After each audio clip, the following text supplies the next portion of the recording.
जिहाद से डरने वालों, तुम कहीं रहो, मौत तो तुम्हें आकर रहेगी, खा मजबूत कलों में रहो।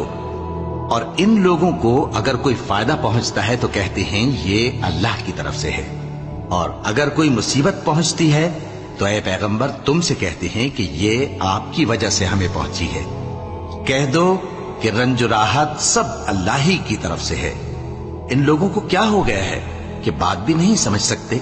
ऐ आदमजाद, तुझको जो फायदा पहुंचे वो अल्लाह की तरफ से है, और जो नुकसान पहुंचे वो तेरी ही शामत आमाल की वजह से है। और ऐ नबी, हमने तुमको लोगों की हिदायत के लिए पैगंबर बनाकर भेजा है, और इस बात का अल्लाह ही गवाह काफी है। जो शख्स रसूल की फर्माबरदारी करता है तो बेशक उसने अल्लाह की फर्माबरदारी की, और जो नाफरमानी करे तो ऐ पैगंबर, तुम्हें हमने उनका निगहबान बनाकर नहीं भेजा। और ये लोग मुंह से तो कहते हैं कि आपकी फर्माबरदारी दिल से मंजूर है, मगर जब तुम्हारे पास से चले जाते हैं तो इनमें से बाज लोग रात को तुम्हारी बातों के खिलाफ मशवरे करते हैं, और जो मशवरे ये करते हैं अल्लाह उनको लिख लेता है। सो इनका कुछ ख्याल न करो और अल्लाह पर भरोसा रखो, और अल्लाह ही काफी कारसाज है।